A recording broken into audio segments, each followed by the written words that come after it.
In this segment, I'm going to talk about what the future is going to be like. One, if Nigeria wins, and two, if Dangote wins, then the implications of that for Africa as a whole and for Nigeria as well. So I'm going to jump right into it. Now, if the court agrees with Dangote, there are three things that are important, or some certain factors that will come into play. One is that import licenses could become much more limited in Nigeria. That's one. What are the advantages of this if it's the case? One is that protection of local industries is going to be realized.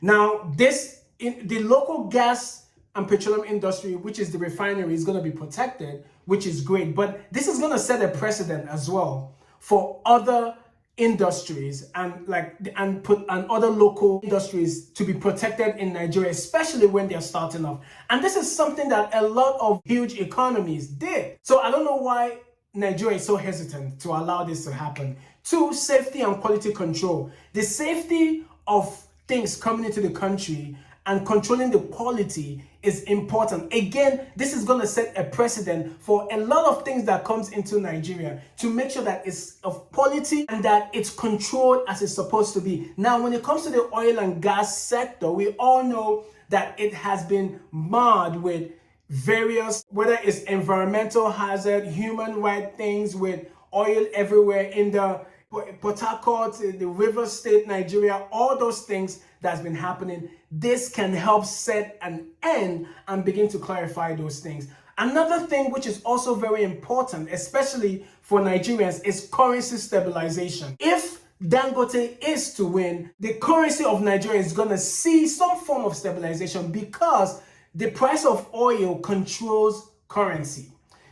That Nigerian currency fluctuates all the time. The naira to the dollar is crazy. This is going to help with its stabilization. Another thing to look at if Dangote wins is that domestic refining could become the primary source of fuel in Nigeria, which is great. Now, what are the advantages of this? One is that Nigeria is going to become more energy independent and secure.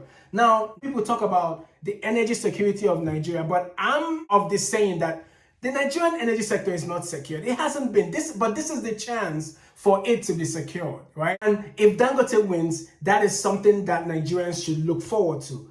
Price stabilization of gas is another thing, of petrol is another thing. Fuel scarcity and fluctuation of prices has been a pest in the Nigerian society when it comes to fuel.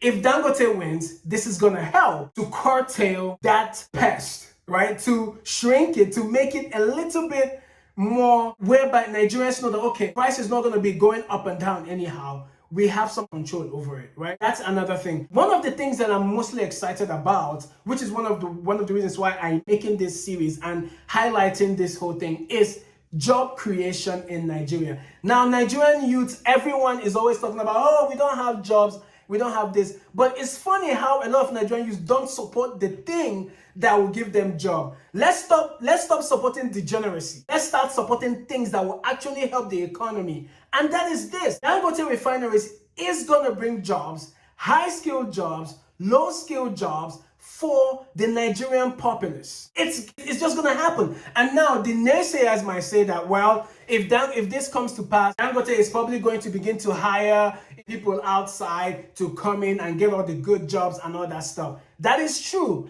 but the Nigerian government can make that not be true. And how can they do this? Let me show you how. Nigeria can make a deal with Dangote industry and say, hey, if we allow this to go through, this is what is going to happen when it comes to employment. A certain segment of this refinery has to be employed by only Nigerians. Whether it's the administrative support, the operational support, the engineers, the whatever, Nigeria can say only Nigerian citizens are going to be employed in this sector. And boom, job creation comes.